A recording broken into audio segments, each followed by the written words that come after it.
شادی کے لیے دینداری دیکھیں یا خوبصورتی؟ اگر لڑکی کا خاندان اچھا ہو، پیسے والے بھی ہوں، لڑکی بھی دیندار ہو، پردہ کرنے والی ہو اور حافظہ ہو، مگر خوبصورت نہ ہو، تو کیا اس سے شادی کرنی چاہیے یا نہیں؟ دیکھیں، حدیث میں آتا ہے، رسول اللہ صلی اللہ علیہ وسلم نے فرمایا، تنکح المرأۃ لاربع،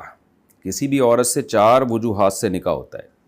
لحسنہا ولمالہا ولنسبہا ولدینہا، او کما قال صلی اللہ علیہ وسلم۔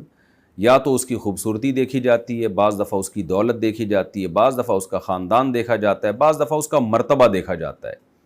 کہ آفیسر گریڈ کی ہے یا کوئی اونچے گریڈ کی ہے۔ تو آپ نے فرمایا فاظفر بذات الدین، دین والی کو ترجیح دو۔ ان 4 چیزوں میں سب سے پہلے یہ دیکھو کہ دین ہے یا نہیں ہے۔ تربت یداک، آپ نے فرمایا تمہارے ہاتھ خاک آلود ہوں، یعنی یہ جب تاکید کی جاتی ہے نا کسی بات کی تو یہ جملہ استعمال کیا جاتا ہے، تو سب سے پہلے دین کو ترجیح دی جائے گی۔ تو اس لیے خوبصورتی،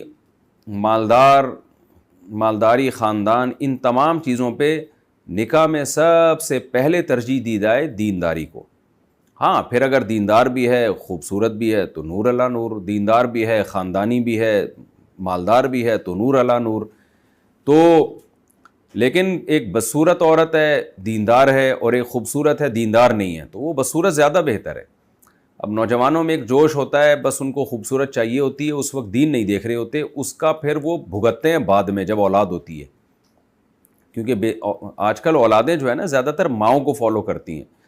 تو نہ اس کے اخلاق اچھے ہیں، نہ وہ نماز کی ہے، نہ وہ پردے کی ہے، پھر آگے بچیاں پیدا ہوتی ہیں، وہ بھی لبرل بن جاتی ہیں، وہ ادھورے لباس پہن رہی ہوتی ہیں، پھر باپ پریشان ہوتا ہے میری اولاد بن کیا رہی ہے؟ تو بھائی وہی بن رہی ہے جو آپ ان کی تربیت کے لیے جو ماں لے کر آئے ہیں، تو وہی بن رہی ہے۔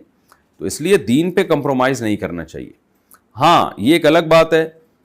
کہ بعض دفعہ کوئی دیندار ہے لیکن اتنی زیادہ بدصورت ہے کہ اس کی طرف آپ کی طبیعت مائل ہی نہیں ہو رہی ہے، تو یہ بھی پھر بعض دفعہ گھریلو مسائل کا ذریعہ بن جاتی ہے یہ چیز۔ پھر مرد جو ہے ادھر ادھر توجہ جاتی ہے، بیوی کی طرف توجہ نہیں ہوتی اس کی، وہ حرام کی طرف جانے کا خطرہ ہوتا ہے، محبت نہیں کر پاتا زوجہ سے، کیونکہ یہ چیزیں تو نیچرل ہیں۔ تو ایسی کوئی زیادہ ہی کوئی بدصورت ہے تو پھر اس میں پھر تھوڑا انتظار کر لے۔ میں یہ تو نہیں کہہ رہا کہ بے دین سے شادی کر لے، بے دین سے تو کسی قیمت پہ نہ کرے، تو انتظار کر لے کہ بھائی تھوڑا سا ڈیلے کر لے نکاح کو، کہ بھئی مجھے کوئی ایسی مل جائے جو دیندار ہو اور خوبصورت نہ بھی ہو تو کم از کم قابل قبول صورت ہو،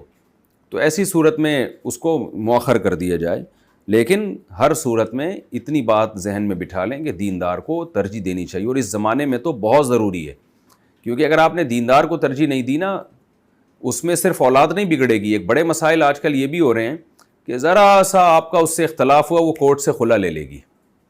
دیندار تو سوچے گی نا کہ بھئی شوہر طلاق دے گا تو نکاح ختم ہوگا، ورنہ ختم نہیں ہوتا، لیکن بے دین تھوڑی سوچتی ہے، وہ جائے گی کورٹ سے خلا لے گی اور 18 سال تک بچوں کا خرچہ آپ سے لیتی رہے گی اور بچوں کو آپ کے خلاف دماغ بناتی رہے گی اور آپ کی ایسی کی تیسی ہو جائے گی۔ تو پھر جب اس کو بتایا جائے گا یہ غیر شرعی ہے اور یوں ہے فلانا ہے، وہ کہہ رہی ہے شریعت کو نہیں مانتے ہم۔ تو اس لیے بھائی کوشش کیا کریں دیندار سے کو ترجیح دیں۔